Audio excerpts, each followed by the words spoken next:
UEMOA, l'Union économique et monétaire ouest-africaine. L'UEMOA, 8 pays, un destin commun, un espace économique harmonisé, ouvert et concurrentiel. L'UEMOA, votre guide au cœur de l'Afrique, des grands événements et des grandes mutations sur Africable.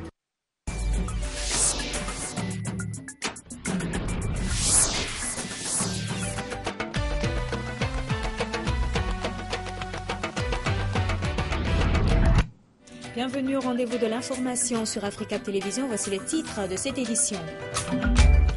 Des femmes ont marché dans les rues de Ouagadougou pour protester contre la révision de l'article 37 de la Constitution et pour exprimer leur mécontentement. Elles s'étaient munies de spatules. Démarrage ce lundi de la 19e conférence des directeurs généraux des douanes des pays totalement ou partiellement francophones. La rencontre va durer 2 jours à Dakar.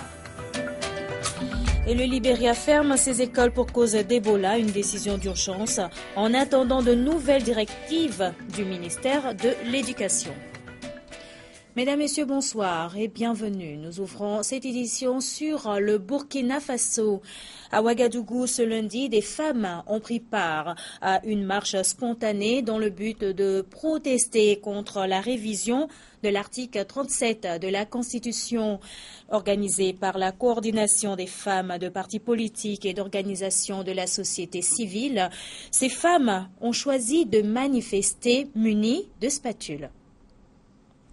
C'est avec la spatule, ustensile de cuisine lourd de sens et de symbolique, que des femmes ont marché à Ouagadougou, de la Maison du Peuple au rond-point des Nations Unies sur l'avenue de la Nation, pour protéger contre le projet de révision de la Constitution au Burkina.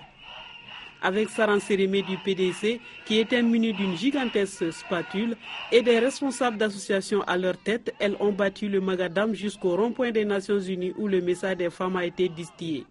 Nous n'avons pas d'armes, nous n'avons pas de pouvoir, nous n'avons pas de force. Mais tout Burkinabé qui connaît le sens de ce facile que nous tenons, c'est ce que ça veut dire. Et nous, on est prêts pour tout. Nous mourrons pour nos enfants qui vont périr demain, pour nos maris. Tout ce qu'on demande au chef de l'État, nous ne voulons plus que coule du sang. Le sang au Burkina Faso, on n'en veut pas. Il ne peut pas être un premier médiateur de toute l'Afrique et il ne donne pas le bon exemple chez lui.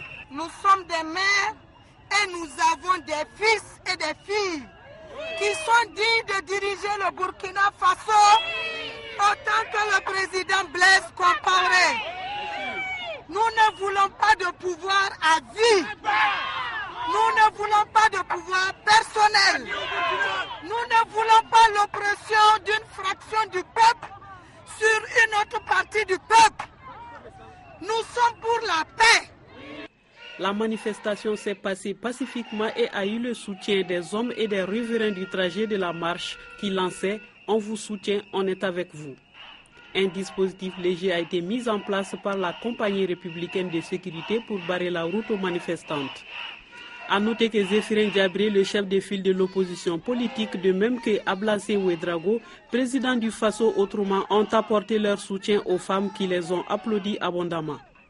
Rendez-vous a été pris pour le lendemain 28 octobre pour la marche organisée par l'opposition contre la révision de la Constitution. C'est un commentaire signé Aminata Mariko sur les images d'Alpha Oumar Doussa. Au Mali, l'Union nationale des travailleurs du Mali a fait un meeting ce matin. L'objectif était de faire un compte rendu sur la situation des négociations avec le partenaire gouvernemental. Reportage Fatoumata Togola Sekoudumbia. Commentaire Djibrila Maïga. Un résumé succinct de la situation des revendications et des analyses était nécessaire depuis le dépôt du préavis de grève du 2 octobre. C'est face aux hésitations du partenaire gouvernemental lors des 2 premières phases de négociation que l'UNTM a réagi unanimement et sans hésitation de rompre ces négociations. L'Union nationale des travailleurs du Mali s'engage également dans une grève de 72 heures s'il n'y a pas de suite favorable. Et la commission d'organisation a élaboré un plan d'action. Donc, par rapport à l'exécution de ce plan d'action, il avait été décidé qu'à la date d'aujourd'hui, nous rencontrons les camarades en meeting pour leur faire part de l'évolution de la situation, je veux dire les négociations gouvernement-UNTM, Et la rencontre de ce matin était dans ce cadre-là, faire comprendre aux camarades les niveaux d'évolution des négociations à la date d'aujourd'hui. C'est vrai, nous n'avons pas fini. La dernière journée, c'est aujourd'hui. Nous sommes au dernier round ce soir, Inch'Allah. Et si tout se passe bien, et qu'on s'entende ou qu'on ne s'entende pas, on va tirer quand même vraiment la conclusion. Si nous devons aller en grève ou nous ne devons pas aller. On n'a jamais dit qu'il y a un accord qui doit être signé, contrairement aux informations qui sont distillées dans la presse ça et là. Parce que nous agissons en légaliste. En fait, il y a le secret des négociations. Tant que vous êtes en commission de négociation, ça suppose que vous êtes en discussion, vous êtes en négociation, vous êtes en pourparlers. Et tant qu'un document définitif n'est pas signé, on ne peut pas parler d'accord. Et les informations ne devraient même pas sortir du cadre des négociations.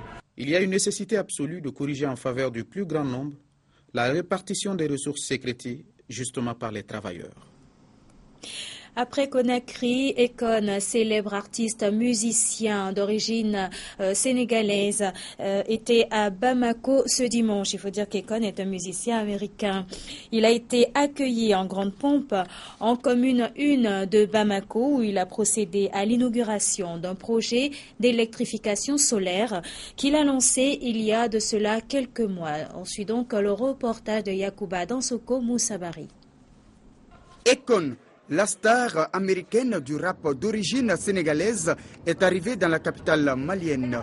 Une visite qui s'inscrit dans le cadre du programme Akon Lighting Africa, dont l'objectif est de doter l'Afrique d'énergie nécessaire pour son développement. À Sikoroni, c'est une véritable liesse populaire qui l'a accueilli.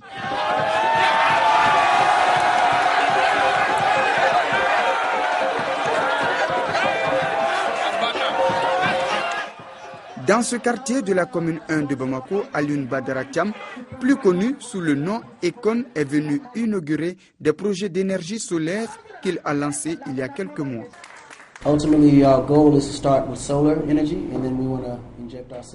Notre objectif est de commencer avec l'énergie solaire, ensuite travailler sur l'infrastructure pour pouvoir produire plus d'énergie. En tant qu'Africains, il nous revient de nous battre pour apporter des solutions aux problèmes qui se posent. Mais ce qui est fondamental, c'est l'unité. Quant à nous, nous travaillerons pour amener l'électricité partout en Afrique où le besoin se fait sentir.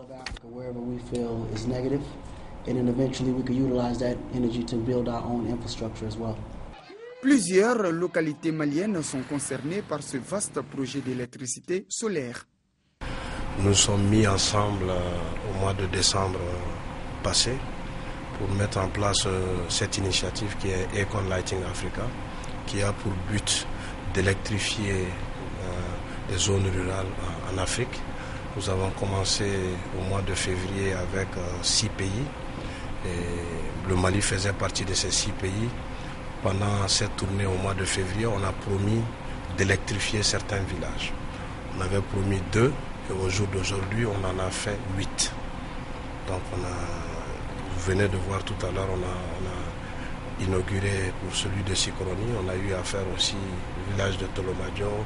On a fait à peu près 4 ou 5 villages dans la zone de Yelimane, Nyoro et aussi à l'extérieur de vers Bougouni aussi, on a eu à faire un village. Après Bamako, l'artiste musicien s'est envolé pour Dakar, une autre étape de cette tournée qui doit le conduire dans 7 pays africains où il procédera à l'inauguration de plusieurs projets qui participent au développement de l'Afrique. Et nous poursuivons également avec le Sénégal. La 19e conférence des directeurs généraux des douanes des pays totalement ou partiellement francophones a débuté ce lundi à Dakar. D'une durée de 2 jours, la rencontre portera essentiellement sur la mise en œuvre de l'accord de l'Organisation mondiale du commerce, la facilitation des échanges et également le rôle des administrations douanières dans la compétitivité économique. Louise Tinasanya Bendambay Antouma pour les détails.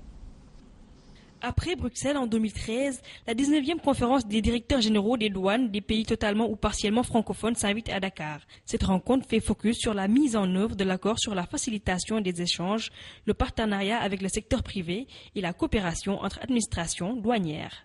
L'administration des douanes est placée en ce moment au cœur des échanges. Et c'est véritablement la raison pour laquelle nous nous sommes réunis pour échanger autour de ces défis, partager les expériences et nous enrichir mutuellement. En ce qui concerne le Sénégal, son ambition est de faire du service des douanes une administration performante portée par une exigence de qualité au profit des entreprises et des populations, et ceci conformément aux orientations stratégiques des pouvoirs publics et localement déclinées dans le plan Sénégal émergent. Le Sénégal a enregistré des avancées significatives avec notamment la dématérialisation des procédures et formalités du commerce extérieur qui a permis des gains de temps ainsi qu'une réduction considérable des coûts des opérations en douane.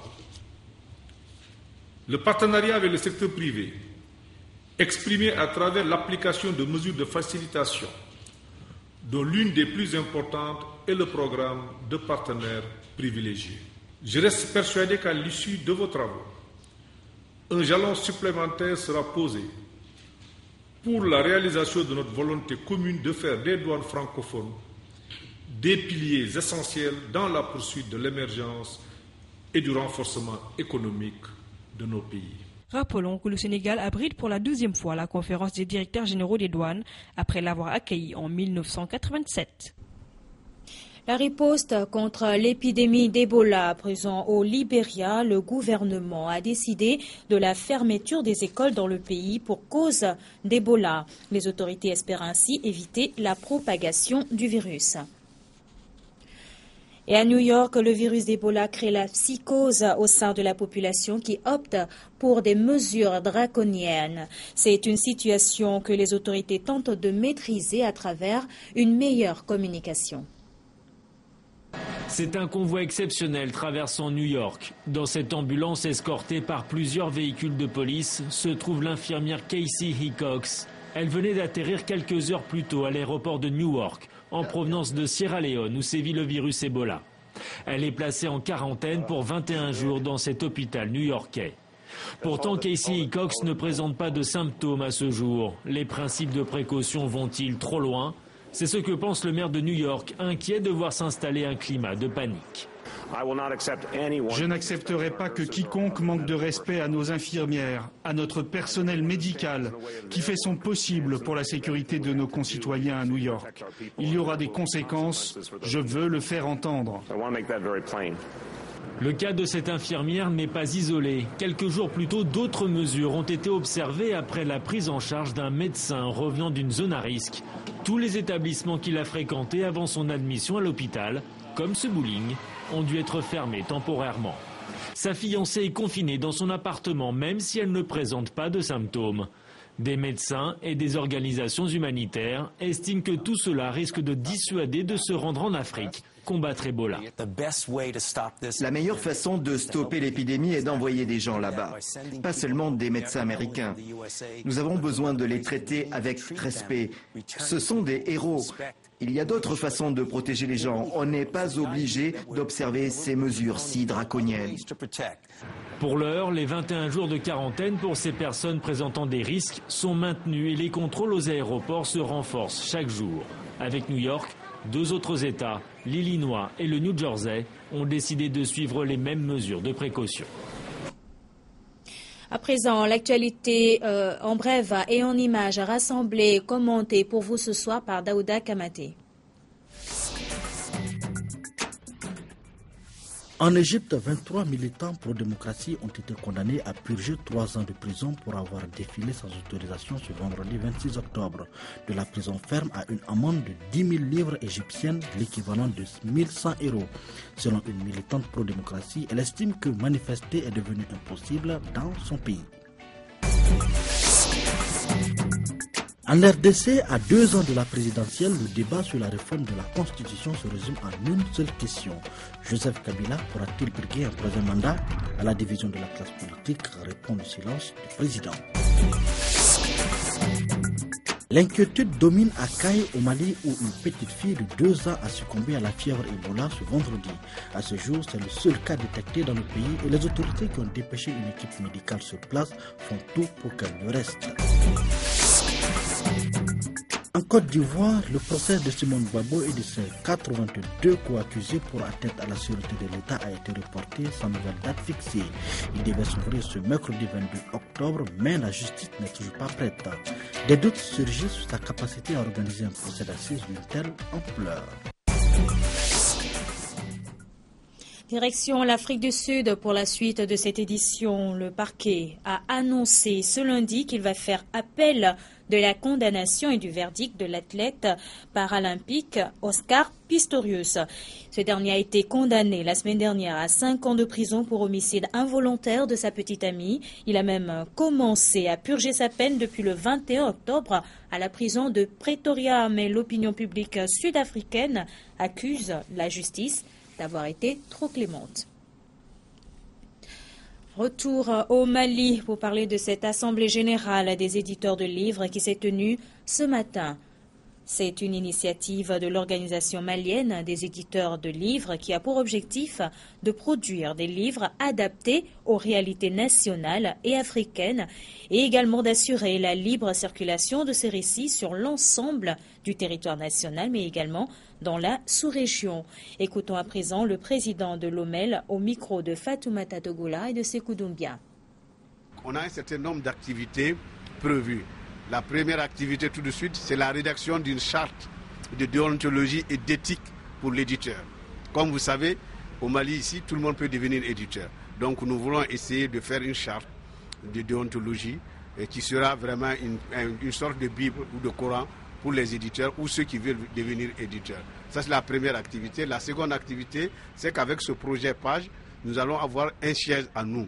Donc l'OMEL aura un siège et donc là, nous pourrons faire toutes nos activités. La troisième chose, la plus importante, c'est la formation des éditeurs du Mali, et surtout les éditeurs scolaires. Donc pendant 5 ans, donc le Canada va nous appuyer pendant 5 ans pour que les éditeurs soient vraiment des grands éditeurs et pour que le livre malien soit disponible partout en République du Mali et dans la sous-région. Voilà qui met fin à cette édition. Merci à vous tous de votre fidélité. Très bonne suite de programmes sur Africable Télévision.